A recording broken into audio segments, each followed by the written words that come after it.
మేము చేసే జామున్ కాలా జామున్ కానీ గులాబ్ జామున్ కానీ ప్యూర్ కోవాతోటి మాకు పాలు వస్తాయి మేడం. ఒక పెద్ద డైరీ నుంచి మిల్క్ వస్తాయి, ఫుల్ క్రీమ్ పాలు వస్తాయి. ఆ పాలతోటి మేము కోవా చేసి ఆ కోవాతోటి మాత్రమే జామున్ చేస్తాం.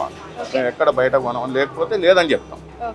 అంటే ఇన్ని సంవత్సరాల నుంచి ఒకే చోట నుంచి తెప్పించడం ఒకటే మేడం, ఒకటే ట్రేడర్ ఒకటే ఉంటాడు. బ్రాండ్ మేడం ఒక కంపెనీ ఉంది అనుకోండి, బ్రాండే ఉంటుంది. అదే టేస్ట్ అలా మెయింటైన్ చేయాలంటే ఒకే చోట నుంచి తెప్పించడం. అవును మేడం. ఏది ఉన్నా స్టాండర్డ్ క్వాలిటీనే వాడతాను. అంటే ఇక మేము చెప్పుకోవడం గొప్ప కాదు, కానీ మీరు కస్టమర్ను రివ్యూ చేస్తే కూడా తెలిసిపోద్దా.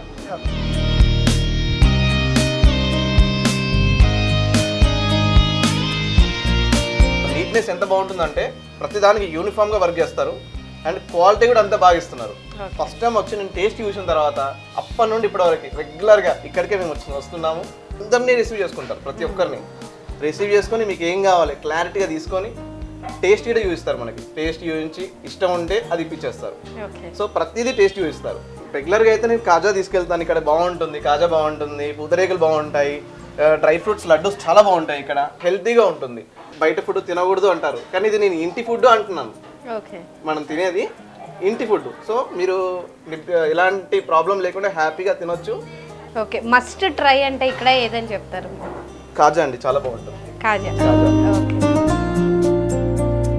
సో ఇక్కడ ఉన్న వాటిలో బాగా సేల్ అయ్యేది ఏంటి సార్? ఎక్కువ అంటే సకినాలు వెళ్తాయి మేడం, ప్లస్ సర్వపిండి ఒకటి బాగా వెళ్తుందండి. మా దాంట్లో మొత్తం టోటల్ ఇది స్పెషల్ అని ఏం లేదు మేడం. మా దాంట్లో ఏ ఐటమ్ తిన్నా అన్ని స్పెషలే ఉంటాయి. ఎక్కువ అంటే సర్వపిండి లైవ్ బాగా పోతుందండి, దాని తర్వాత సకినాలు బాగా పోతాయి. అంటే ఇవి ఓన్లీ పండగ టైంలో ఎక్కువ వెళ్తుంటాయా లేదా రెగ్యులర్ 365 డేస్? మా దగ్గర 365 రోజులు పండుగనండి. మాకు రోజు ఇట్లా ఈ విధంగానే ఉంటుంది. ఇంతే మేడం. ఓకే.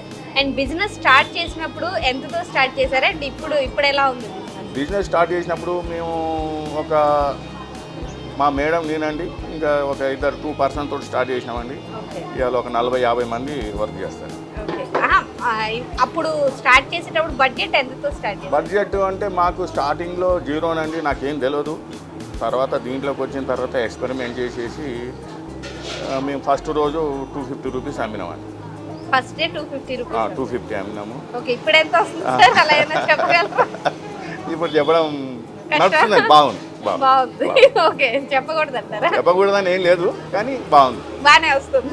ఇంతమంది వర్క్ చేస్తున్నారంటే మీరు ఓకే